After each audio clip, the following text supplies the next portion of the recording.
Hi, huggers. I don't know why my computer is so laggy today. Okay, there we go. Hi. Today we are going to talk about Learning Target 2.3 or population composition.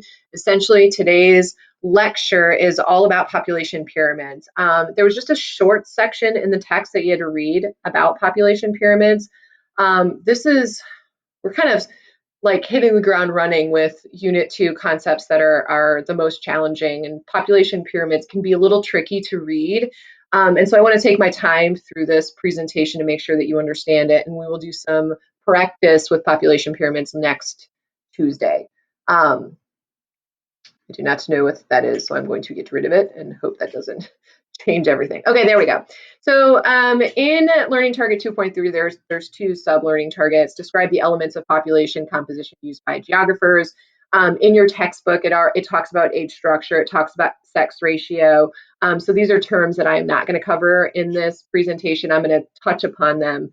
But for the definition, you're going to want to look at your good old-fashioned book that I already know based on your surveys that you're not a big fan of reading, but it's going to be really important that you do read them because we just are not spending enough time together to adequately go over all of the concepts that you actually need to know. And so the textbook is going to really help fill in those voids. 2.3b, explain the way that geographers depict and analyze population composition. So that's where I'm going to spend most of my time today talking about population pyramids, but particularly this bottom part right here where it says population pyramids are used to assess population growth and decline. So that's reading the pyramids. And then they're also used to predict markets for goods and services. So I'm going to end the presentation by talking a little bit about how that works. And then again, we're going to do some practice when I see you in class. Not Monday, but Tuesday.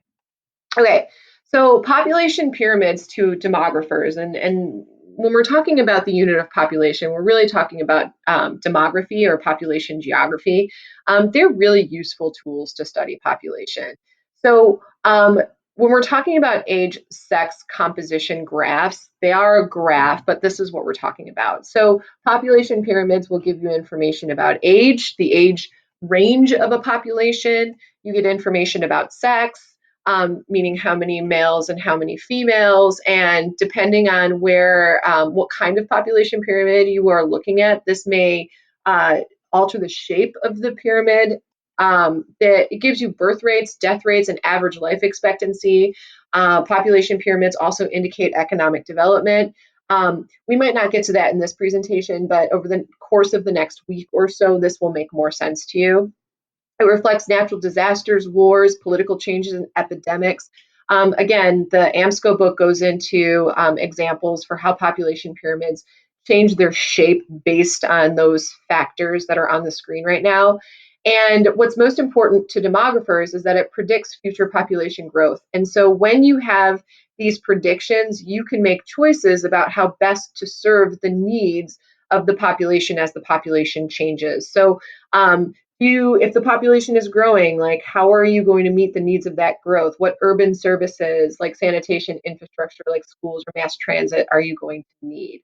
And again, if the population is declining, how is that going to impact how you plan for future services and so on and so forth? Okay, so this reading a pyramid, all right, so this is pretty basic stuff.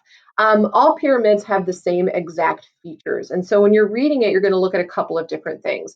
In the middle here, or sometimes they put the age ranges on the side here, you're going to see age cohorts. So what percentage of the population is age 0 to 4? Percentage of the population is age between 5 and 9, 10 and 14, 15 and 19, etc. Okay, whoops, go back. You're always going to have males on the left-hand side. You're always going to have females on the right-hand side.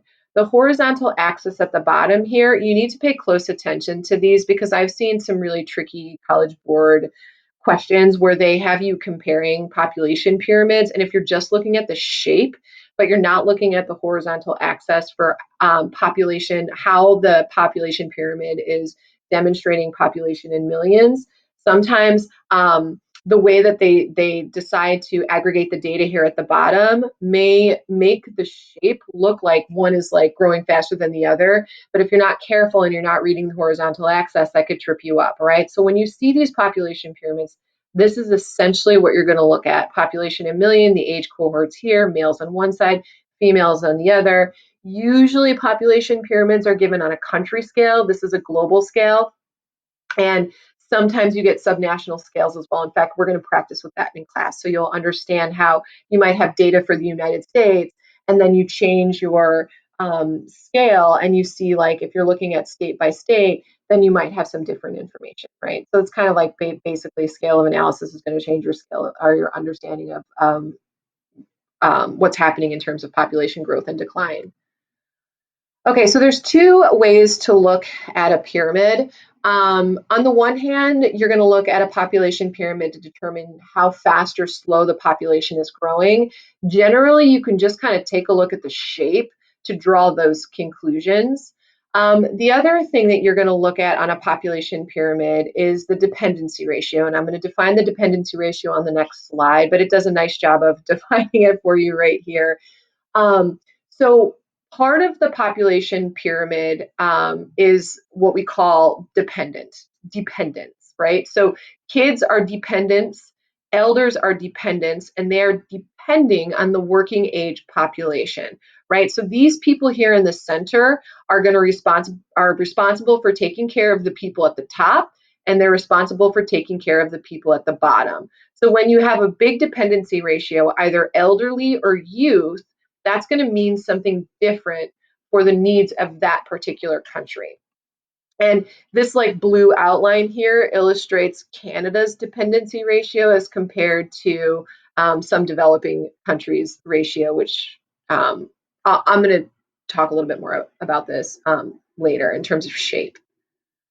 Okay, so the dependency ratio, again, it's just comparing the working to the non-working parts of the population. And please, please, please do not forget the older people, because the working population takes care of the elderly too. I think students, they automatically think dependents and they just think kids. It's not just kids, okay? And that's going to be really important. And in fact, an entire learning target talks about something called graying population. It's when you've got that sort of inverted triangle, not a lot of babies being born, but a lot of people living a long time. And again, I'll show you what that means in a later slide. But it's important to keep in mind that the dependency ratio is all the dependents, right? If you're not in the working workforce, ages 15 to 64, if you're under 15 and you're over 64, you're dependent. Okay, now here's a quick way to sort of calculate the dependency ratio. And I like this graph. This graph comes from your book as well, but I just want to talk you through it. So with regards to figuring out the dependency ratio, you can see how the calculation is made. But when we're talking about what this number means over here, basically this is saying for every person who's working, every one person that's working is supporting 0.52 additional people. So this is fine. Like that's not a bad place to be, I guess. Niger, which is one of the poorest countries in the world, for every one person working, they're supporting 1.8 people. So that's problematic, right? And I know it seems like a small percentage, but it's not. Like that means that this country is going to be in a little bit of trouble, right? Like they're not making enough money to adequately support the people that they need to support. So that's essentially what the dependency ratio is. So it gives you an idea of how well the working population is able to support the non-working population, financially, with services, etc.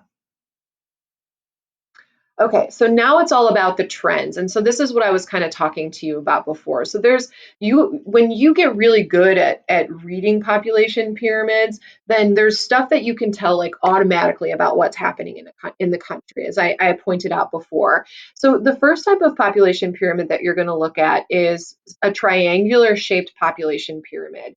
And whenever you are looking at what the pyramid is telling you, you have to pay attention to the cohorts. So as you can see on this pyramid, ages 0 to 4, this is the largest bar, which means the population in this country is growing faster because there are more kids being born, right? And if you think about this kind of logically, like if there's a lot of kids that are being born, that when they start growing up, they're going to continue to have children. And so this population pyramid is going to kind of widen, like you see my cursor widening right here, right? It's just going to get like, usually like I can do I don't know why it's not working. Oh, anyway, that was like really far in advance. Okay. So when you're looking at these kinds of countries, and I kind of brought this up already, like, or you should have remembered from the development video. Usually these countries are in the periphery. They're the poorest of the countries. Gambia is located in sub-Saharan Africa. And so this, again, I'm not going to go through this because this is part of what we're going to do on Tuesday, but you have to consider, like, why might this be a problem? So why is having a really young, fast-growing population a potential problem?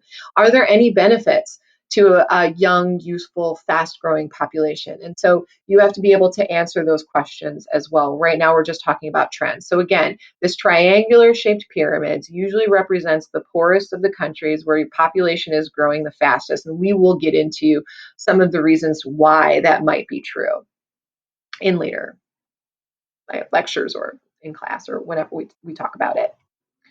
Okay, so the next trend. So then this is moving from the poorest of the countries to like, okay, so now we're not quite as poor. We might be in what we call emerging economies or semi-periphery countries, countries that are moving from farming to industry. And typically the pyramid looks like a bishop's hat. I think it looks like a bishop's hat.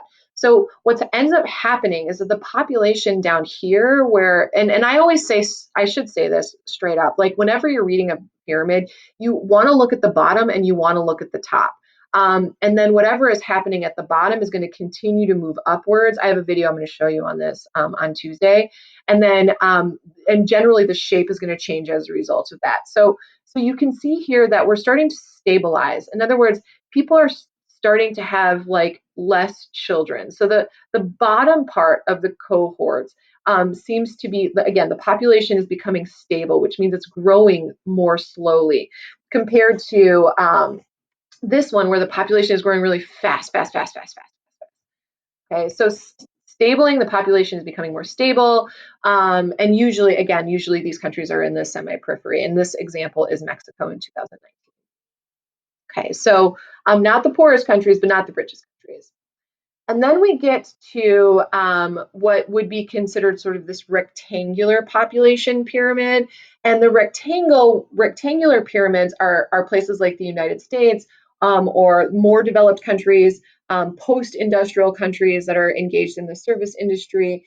And what we're talking about when we're talking about a stable population growth is we're talking about this concept of replacement rate, right? So people are having as many children as they are like two. So they're just replacing themselves. Two parents have two children. When the parents die, the children have two, so it's just kind of replacing those people that are already present in the population. Typically in these kinds of pyramids, you have zero population growth. So you're not seeing growth, but you're not seeing decline either. And this is sort of this is what you're kind of looking for. Like if you can get a stable population, it means that you don't have to worry about not having enough resources for the bottom, and you don't have to worry about not having enough resources for the top. It's just kind of like this is the goal here. So these are the kinds of countries that you would call core. These are your most developed countries.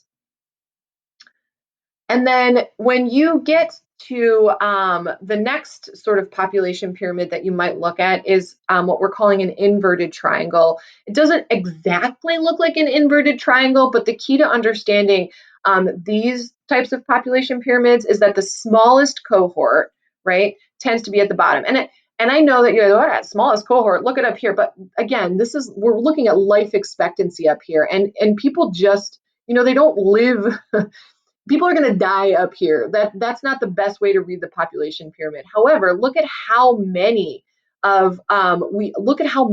people in this elderly dependency ratio have to be supported by these people down here eventually. So when you're looking at an inverted population pyramid, this is what we call a graying population. So the fear when you see a population pyramid like this for governments is that there aren't going to be enough people in the working age eventually to take care of all of the people that are old.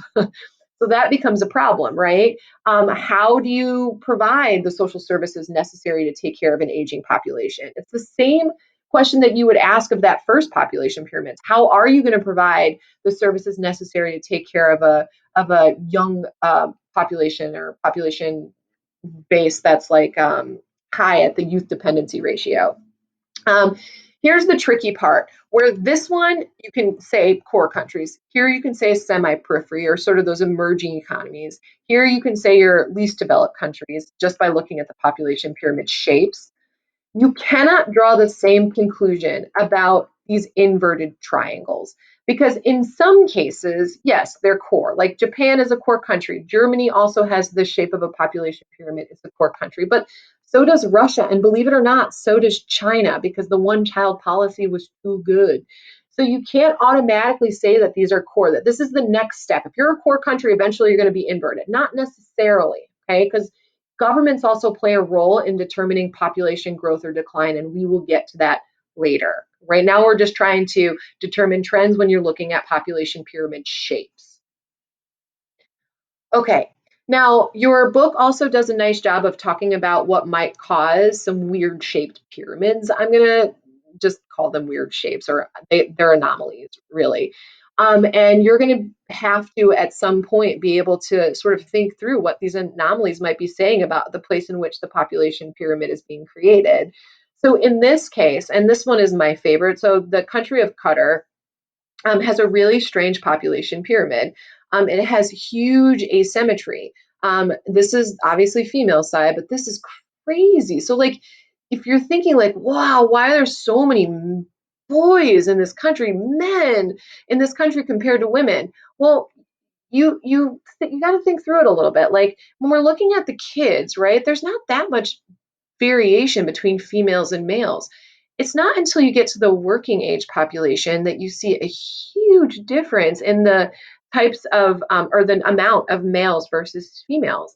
And the answer to this, and I would, if we were in class, I would ask you to consider this. So as you're watching this, I want you to just kind of maybe pause and think through it. So what's making this population pyramid look so weird is the fact that Qatar has one of the highest levels of guest workers in their country. So migrants who come specifically to work in Qatar from other countries. And most migrants who are leaving their families to go work in another country happen to be male. And if you notice, the population pyramid indicates that because the vast majority of people that are here are all that are making up this side of the pyramid are all working age. So it makes sense that the population pyramid for Qatar would look like this. And just another quick sort of fact about population pyramids is that they're a snapshot in time. So this is 2016, right? And they change over time too. They move in and out. And again, I have a great video I'm going to show you. So, but you can still look at this and kind of draw some conclusions about what's happening. And that's what you're going to have to do. And then finally, like, why do we care? Like, what's so important or relevant about population pyramids? And that is, and this is probably the most important part once you understand how to read them, is that you can predict the needs for goods and services. So here's an example of Salt Lake City, Utah. So we're looking just at this city, and so say the mayor, the governor was looking at their cities and determining like what's going on in Salt Lake City. Ironically, like in the United States, we have a very stable population, but in Salt Lake City, not so much. This is probably for cultural reasons, right? It's like Mormon families tend to have they tend to have more kids, so it sort of makes sense. And so when you're seeing the population is it looks more like a bishop's hat, but it's still growing. It's not maybe not growing super fast like a less developed country, but it's still a growing population where you have more people at the bottom end of this pyramid than you do at the top. And so what can you predict by this? Well, okay, so what are you going to need in order to meet the needs of this growing youth population? You're going to need more schools. You're going to need more childcare facilities. You're going to need more pediatricians. You might want to invest in more parks or recreation for kids, right? You're not going to do that if the pyramid looked like an inverted triangle. If there was more old people, you're not going to invest in building more schools. You're going to invest in building more retirement homes, right? They're really important for demographers to speak about population, but also to speak about population's needs potentially in the future. And that is it. And if you have questions about population pyramids, you need to jot them down. Hopefully, you took some good notes. And we're going to do some practice reading population pyramids in school. So that's, I think, about all I have to say about that.